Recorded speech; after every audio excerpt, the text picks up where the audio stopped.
السلام علیکم۔ رب اشرح لی صدری ویسر لی امری واحلل عقدۃ من لسانی یفقہوا قولی۔ آج کی یہ ویڈیو میں دو وجوہات کی بنا پر خاص طور پر ریکارڈ کروانا چاہ رہا تھا، کیونکہ گزشتہ کچھ عرصے میں سوشل میڈیا پر میں نے کچھ ایسی سرگرمیاں دیکھیں جن کے بارے میں گفتگو کرنا بہت ضروری تھا، اور ہماری آج کی نئی نسل چونکہ سوشل میڈیا بہت زیادہ استعمال کرتی ہے، اور اندیشہ ہے کہ وہ ایسی گمراہ کن پوسٹ سے یا ایسی گمراہ کن ویڈیوز سے یا ایسی گمراہ کن تبصروں سے متاثر ہو سکتی ہے۔ معصوم ذہن ہوتا ہے، علم کم ہوتا ہے، تجربہ کم ہوتا ہے، اور اس عمر کے بچوں کو جو ہے اپنے راستے پر لگانا میں سمجھتا ہوں بہت آسان ہو جاتا ہے، اور چھوٹی عمر ہی وہ عمر بھی ہوتی ہے کہ جب نوجوانوں کو صحیح رہنمائی بھی دی جانی چاہیے۔ سوشل میڈیا کا پھیلاؤ بہت زیادہ ہو چکا ہے، یہ آپ سب جانتے ہیں۔ اس پر ایک علیحدہ بحث ہو سکتی ہے کہ اس کے نقصانات زیادہ ہو رہے ہیں یا اس کے فوائد۔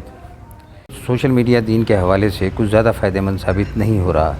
وہ کہ بہت زیادہ کام سوشل میڈیا پر کیا جا رہا ہے، اور بہت بڑے بڑے عالم، بہت بڑے بڑے محدث، بہت بڑے بڑے اہل علم جو ہیں وہ بہت کاوش کر رہے ہیں، اور ان کی ان کاوشوں کو میں سلام بھی پیش کرتا ہوں، لیکن اس کے مقابلے پہ جو ہے گمراہ کن سوشل میڈیا پوسٹ جو ہیں یا ویڈیوز جو ہیں وہ بھی اسی تواتر سے آ رہی ہیں، اور میں ابھی تک نہیں سمجھ سکا کہ اس طرح کے جو لوگ ہیں جو گمراہی پھیلاتے ہیں ان کو سننے والوں کا دائرہ بہت وسیع ہو جاتا ہے، اور جو لوگ حقیقت بیان کر رہے ہوتے ہیں ان کو سننے والے بہت کم ہوتے ہیں۔ یہ بھی ایک جواب طلب جو ہے مسئلہ ہے یا تحقیق طلب ایک بات ہے جس پر ہم سب کو غور کرنا ہے کہ ہم اصلاحی باتوں کو کیوں قبول نہیں کرتے، اور ہم جھوٹ اور پروپیگنڈے پر مشتمل ویڈیوز، گفتگوز، پوسٹ انہیں کیوں زیادہ پسند کرتے ہیں۔ اس کا مطلب ہے کہ کہیں نہ کہیں ہمارے اندر کجی ہے، ہماری تربیت میں کمی ہے، اور ہمیں اس پر غور کرنا ہے۔ لہٰذا میں نے اپنی زندگی کا مقصد جو ہے اب یہی بنا لیا ہے کہ چند چیزیں ہیں جن کو بار بار بیان کرنا چاہیے، اور وہ میں کروں گا انشاءاللہ، اور اس کا بنیادی مقصد بھی میرا نوجوان نسل کو مخاطب کرنا ہے، یا میری عمر کے بھی جو لوگ ہیں جو اس حوالے سے جنہوں نے کبھی غور نہیں کیا وہ بھی اس پر غور کریں، کیونکہ اللہ تعالیٰ بھی ہمیں اس بارے میں حکم دیتا ہے کہ اپنی شعور کی عمر کو جب تم پہنچے تو کیا تم نے اپنے نظریات پر غور کیا تھا؟ تو ہمارے پاس اس کا کوئی جواب نہیں ہے۔ ہمارے جو نظریات ہیں وہ ہمارے تعصب کی بنیاد پر ہیں، یا ہمارے نسلی بنیادوں پر ہیں، یا ہمیں جو ممبر سے بتا دیا گیا اس کی بنیاد پر ہم اپنے رائے قائم کر لیتے ہیں، یا جو کچھ ہمیں پڑھا دیا گیا۔ شعوری سطح پر ہم نے کبھی یہ کوشش نہیں کی کہ جو کچھ ہمیں پتہ ہے، جو کچھ ہم جانتے ہیں وہ دین کے بارے میں ہے یا دنیا کے بارے میں ہے، کیا وہ درست ہے؟ اس رویے کو ہمیں لے کر چلنا ہے کہ جو کچھ ہم جانتے ہیں ہمیں اس کا تنقیدی جائزہ لینا ہے، اور یہ جاننے کی کوشش کرنی ہے کہ ہمارا علم کیا صحیح سمت میں ہے، جو کچھ ہمیں بتایا گیا ہے کیا وہ درست ہے، اور ہم اس پر پوری توجہ دیں گے۔ دیکھیے، دنیا میں جتنی بھی کامیابی حاصل کر لیجئے، اصل کامیابی جو ہے وہ آخرت کی ہے، اور آخرت میں یہی پوچھا جائے گا کہ جو دین میں نے تمہیں دیا تھا کیا تم نے وہ دین سمجھنے کی کوشش کی؟ جو آخری نبی میں نے تمہارے پاس مبعوث کیا تھا کیا تم نے اس کی اسی طرح اتباع کی جس طرح میں نے اتباع کرنے کا قرآن میں حکم دیا تھا؟ تو اس وقت ہمارے پاس مجھے نہیں معلوم کہ کیا جواب ہوگا، کم از کم میرے پاس تو اس کا کوئی جواب نہیں ہے، اور جو میری باقی زندگی رہ گئی ہے میں کوشش کروں گا کہ اپنے نظریات پر نظر ثانی کرتا چلا جاؤں، اور جب بات مجھے درست محسوس ہو اس پر عمل کروں، اپنے دوستوں کو بھی بتاؤں، اپنے اہل خانہ کو بھی بتاؤں، اور ان سوشل میڈیا ویڈیوز کے ذریعے آپ سب کو بھی یہ بات پہنچاؤں۔ اب میں آتا ہوں اصل موضوع کی طرف کہ سوشل میڈیا پر میں گزشتہ کچھ عرصے سے دیکھ رہا ہوں کہ فتنہ انکار حدیث جو ہے وہ بہت بڑھ رہا ہے۔ یہ کوئی نیا فتنہ نہیں ہے، لیکن اس وقت اس میں جو شدت آئی ہوئی ہے وہ بہت خوفناک ہے۔ اب ان کی زبانیں دراز ہو چکی ہیں۔ پہلے تو یہ حدیثیں ضعیف ہیں اور مستند ہیں، موضوع ہیں، اس حوالے سے گفتگو ہوتی تھی، لیکن اب میں دیکھ رہا ہوں کہ کچھ لوگ بہت منظم طریقے سے پورے جو حدیث کا پورا ذخیرہ جو ہے اسی کا انکار کر دیتے ہیں، اور پھر محدثین، وہ عظیم محدثین جنہوں نے ہمارے لیے یہ ذخیرے اکٹھے کیے، ان کے بارے میں جو تضحیک آمیز انداز اختیار کیا جاتا ہے وہ میری سمجھ سے بالاتر ہے، وہ ناقابل برداشت ہے۔ کہ محدثین کو مجوسی کہہ دیا جاتا ہے، عجمی کہہ دیا جاتا ہے، اور یہ بات کہ بہت تواتر سے کہی جا رہی ہے اب کہ جناب یہ حدیثیں تو قابل بھروسہ ہیں ہی نہیں، یہ روایتیں تو ان پر تو بالکل ان کا دین سے کوئی تعلق نہیں ہے، کیونکہ یہ تو 300-350 سال کے بعد گھڑی گئی ہیں معاذ اللہ۔ یہ فکر جو ہے بہت سوچ سمجھ کر بہت منظم طریقے سے پھیلائی جا رہی ہے، یہ ایک غلط سوچ ہے، بہت غلط سوچ ہے۔ دین دو ہی چیزوں کا منبع ہے، ایک قرآن مجید اور ایک ہمارے نبی آخر الزماں صلی اللہ علیہ وآلہ وسلم کی ذات اقدس، ان کا قول، ان کا فعل، اس کی اتباع ہم پر اسی طرح فرض ہے جس طریقے سے اللہ کے احکامات ماننا ہم پر فرض ہے۔ یہ کیسے ہو سکتا ہے کہ کوئی کہے کہ میں اللہ پر تو ایمان لے آیا ہوں، لیکن اس کے مقابلے میں وہ پھر شرک بھی کرے، اس کے مقابلے میں وہ دوسرے دنیاوی خداؤں سے جو ہے مدد مانگے، ان کی بڑائی بیان کرے؟ یہ ممکن نہیں ہو سکتا۔ اور یہ کس طرح ممکن ہے کہ کوئی شخص نبی کریم صلی اللہ علیہ وآلہ وسلم پر ایمان تو لے آئے لیکن ان کے حکم کی بجاوری نہ کرے؟ یہ بھی کوئی مسلمان نہیں کر سکتا، بلکہ ایسا کرنے والا مسلمان رہ ہی نہیں سکتا۔ یہ قرآن کا جو ہے فیصلہ ہے۔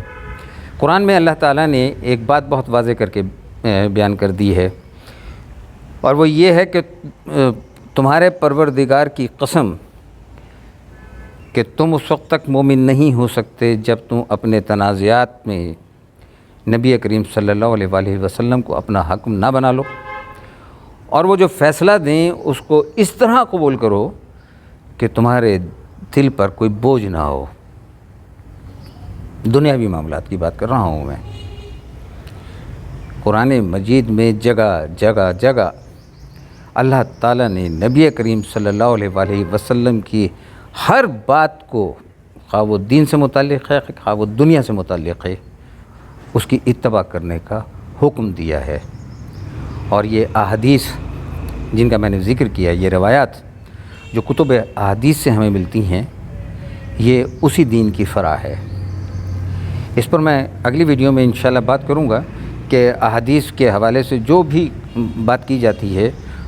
اس کا میں رد کروں گا، دلیلوں کے ساتھ رد کروں گا، اور نئی نسل کو بتاؤں گا کہ اس پر اتنا کام ہو چکا ہے کہ ہم سب کو مل کر ان محدثین کے لیے کلمہ خیر کہنا چاہیے جنہوں نے کمزور اور مستند احادیث کو علیحدہ کر دیا، جنہوں نے اپنی زندگیاں اس کام کے لیے وقف کر دیں۔ اب ایسی کوئی حدیث ذخیرہ حدیث میں موجود نہیں ہے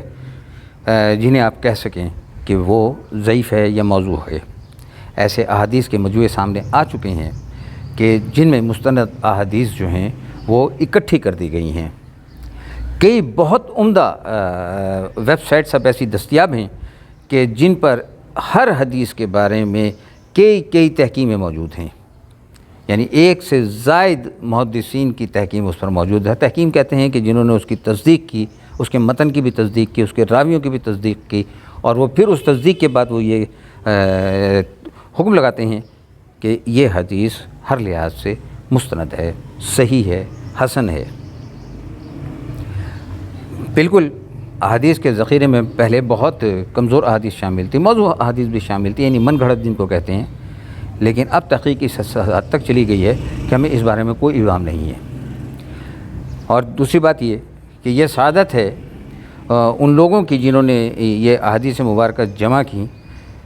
کتب ستہ کے جتنے بھی محدثین ہیں، یعنی امام بخاری ہو گئے، امام مسلم ہو گئے، امام ترمذی ہو گئے، امام نسائی ہو گئے، امام ابن ماجہ ہو گئے،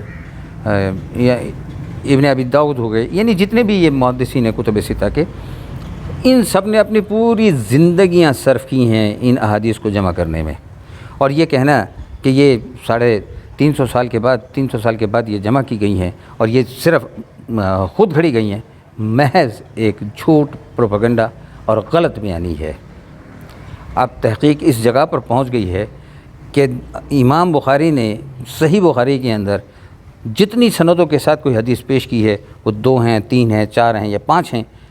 ان تمام راویوں کے مسودے، احادیث کے مسودے بھی دستیاب ہو چکے ہیں، جس سے یہ بات ثابت ہو جاتی ہے کہ حدیث کو 300 صدی ہجری میں نہیں لکھنی شروع کی گئی، بلکہ نبی کریم صلی اللہ علیہ وسلم کے فوراً بعد صحابہ کرام نے اس کو لکھنا شروع کر دیا تھا۔ جیسے بہت بڑے ہمارے فلاسفر گزرے ہیں، اسلامک اسکالر گزرے ہیں، ڈاکٹر حمید اللہ، اور ان کی کتاب ابھی پڑھی اگر کبھی خطبات بہاولپور، تو اس کے اندر انہوں نے اس حوالے سے بہت تفصیل سے باتیں کی ہوئی ہیں۔ اور یہ جو الزام ہے گولڈ زہر کا کہ جناب یہ 300 سال کے بعد لکھی گئی حدیثیں ہیں اور یہ قابل بھروسہ نہیں ہیں، اور ان راویوں نے خاص مقاصد کے تحت جو ہے نا ان کو اکٹھا کیا تھا، لہٰذا مسلمانوں کو ان حدیثوں کو ایک طرف رکھ دینا چاہیے، اور تمام چیزیں جو ہے نا جو ماخذ ہے وہ سب قرآن مجید ہے۔ تو اس گولڈ زہر کا ڈاکٹر حمید اللہ خان نے جواب دیا تھا، وہ جواب بھی ان کی کتابوں میں موجود ہے۔ اور سب سے اہم بات یہ ہے کہ امام حنبل کا جو مجموعہ احادیث ہے وہ بھی ڈاکٹر حمید اللہ نے دستیاب کیا تھا، انہوں نے اس کی تحقیق کی تھی اور وہ اس نسخے کو انہوں نے بازیاب کیا تھا۔ اور وہ نسخہ خود، یعنی یہ کہنا بھی بالکل غلط ہے کہ محدثین نے حدیثیں لکھی ہیں، نہیں، محدثین کے اساتذہ نے ان کو اپنے ہاتھ سے لکھی ہوئی حدیثیں دی تھیں، جو ڈاکٹر حمید اللہ خان صاحب نے جو ہے اپنی تحقیق میں اس بارے میں تفصیل سے بیان کیا ہے۔ امام بن منبع کا جو ذخیرہ ہے 150-200 احادیث کا، وہ جب سامنے آیا تو اس کے بعد پتہ چلا کہ وہ امام سیدنا ابو ہریرہ رضی اللہ تعالیٰ عنہ جو ہیں، وہ جب اپنے شاگردوں کو حدیث کا علم دیا کرتے تھے تو وہ ہر شاگرد کو تمام حدیثیں نہیں پڑھایا کرتے تھے، وہ ان کی ذہنی استعداد، ان کی صلاحیتوں کے مطابق ان کو حدیثیں کا ایک کورس بنا کر ان کے حوالے کر دیا کرتے تھے۔ کسی کو 20 حدیثیں دے دیں، کسی ایک خاص موضوع پہ کسی کو 30 دے دیں، 50 دے دیں۔ تو امام بن حنبل کا جو ہے انہوں نے 150 احادیث خود اپنے ہاتھ سے لکھ کر دی تھی۔ تو یہ الزام بھی بالکل غلط اور بے بنیاد ہے کہ محدثین حدیثیں لکھتے تھے، اور 350 سال کے بعد نہیں، احادیث جو ہیں وہ نبی کریم صلی اللہ علیہ وسلم کے دور میں ہی لکھی جانی شروع ہو گئی تھیں، اور اس کی تصدیق بہت بڑے بڑے علماء کرام، بہت بڑے بڑے محدثین بہت عرق ریزی سے کی گئی تحقیق کے بعد ثابت کر چکے ہیں۔ شعیب ارناؤت، اللہ تعالیٰ ان کی قبر کو اپنی انوار سے روشن کرے، ہمارے غلام رسول سعیدی رحمۃ اللہ علیہ کراچی والے محدث، امام ناصر الدین البانی، یہ میں جدید دور کے محدثین کی بات کر رہا ہوں، ان سب نے ان تمام نسخوں کے اوپر نظر ثانی کی ہوئی ہے، ان نسخوں کے اوپر نقد کیا ہوا ہے، جرح کی ہوئی ہے، تنقید کی ہوئی ہے۔ لہذا دین جو ہے اس کو سمجھنے کے لیے آپ کو بھروسہ کرنا پڑتا ہے۔ ایک آدمی جھوٹ بول سکتا ہے، 2 آدمی جھوٹ بول سکتے ہیں، 3 آدمی جھوٹ بول سکتے ہیں، لیکن اگر بیشتر محدث ایک حدیث کو درست قرار دے رہے ہیں تو آپ اسے کیسے غلط قرار دے سکتے ہیں؟ تو لہذا احادیث کے بارے میں اس پروپیگنڈے کو نئی نسل نے مسترد کرنا ہے، اور جو دلیل میں نے آپ کو بتائی ہے وہ دلیل جہاں بھی آپ یہ سنیں، آپ وہ دلیل پیش کر دیجئے کہ جتنی بھی کتب احادیث ہیں ان میں جتنے رابطوں سے کوئی حدیث بیان ہوئی ہے ان میں سے بیشتر اساتذہ کے، یعنی محدثین کے اساتذہ کے آخری سرے تک کے احادیث کے مجموعے دریافت ہو چکے ہیں، یعنی کہ حدیث پاک صلی اللہ علیہ وسلم 11 ہجری کے بعد سے ہی، بلکہ نبی کریم صلی اللہ علیہ وسلم کی زندگی میں حضرت عبداللہ بن عمرو بن عاص جو ہیں وہ تو نبی پاک صلی اللہ علیہ وسلم کی زندگی میں حدیثیں لکھتے رہے، اور ایک دفعہ جب انہوں نے صحابہ کے کہنے پر حدیثیں لکھنا بند کیں تو عبداللہ بن عمر نے حضور صلی اللہ علیہ وسلم سے پوچھا کہ مجھے صحابہ یہ کہتے ہیں کہ آپ کبھی غصے کی حالت میں ہوتے ہیں، کبھی غم کی حالت میں ہوتے ہیں، آپ کی مزاج کی کیفیت مختلف ہوتی ہیں، تو مجھے احادیث نہیں لکھنی چاہیے، تو میرے لیے آپ کا کیا حکم ہے؟ تو آپ صلی اللہ علیہ وسلم نے کیا خوبصورت جواب دیا تھا کہ میرے منہ سے جب بھی نکلتا ہے حق نکلتا ہے، لکھا کرو۔ اب یہ حدیث تمام محدثین، جدید دور کے بھی تمام محدثین اس حدیث کو صحیح قرار دے چکے ہیں، حسن بھی نہیں ہے، صحیح درجہ دے چکے ہیں اس کا۔ تو کب لکھی جا رہی تھی حدیث؟ نبی کریم صلی اللہ علیہ وآلہ وسلم کے دور میں۔ تو یہ فتنہ انکار حدیث نبی کریم صلی اللہ علیہ وآلہ وسلم سے محبت میں دوری پیدا کرنے کے لیے ان لوگوں کی ایک سازش ہے۔ ایک مسلمان کی زندگی اللہ کی دی ہوئی ہے اور وہ گزرنی ہے نبی کریم صلی اللہ علیہ وآلہ وسلم کی مودت اور محبت میں۔ نبی کریم صلی اللہ علیہ وآلہ وسلم کا ہر قول، ہر فعل ہمارے لیے قابل اتباع ہے، وہ دین میں ہو یا وہ دنیا میں ہو۔ یہ بات ذہن نشین کر لیں۔ نوجوان نسل اس فتنے سے اپنے آپ کو بچانے کی پوری کوشش کرے گی، مجھے یہ امید ہے۔ اور نبی کریم صلی اللہ علیہ وآلہ وسلم کے معاملے میں، نبی کریم صلی اللہ علیہ وآلہ وسلم کے معاملے میں اللہ تعالیٰ نے قرآن مجید میں اتنے سخت احکامات جاری کیے ہیں کہ یہ کہتے ہیں کہ مسلمان ہیں، یہ مسلمان نہیں ہیں کیونکہ یہ آپ کے احکامات کو نہیں مانتے، یہ اپنے پرانے خداؤں کے پاس جاتے ہیں۔ کبھی آپ منافقین کے حوالے سے قرآن مجید میں جتنے بھی آیات ہیں کبھی اس کو پڑھیے، سورہ منافقون کو پڑھ لیجیے، سورہ بقرہ کی ابتدائی آیات کو پڑھ لیجیے، سورہ نساء کے اندر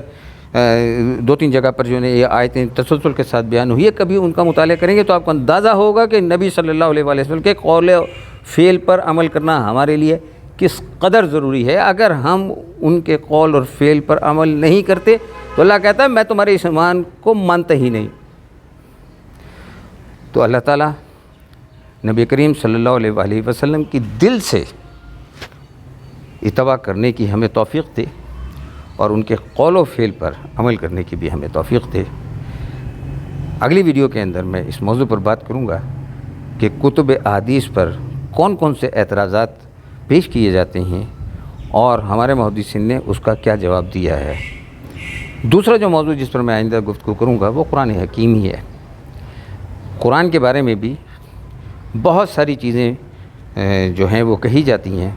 لیکن میں آپ کو بڑے علماء کرام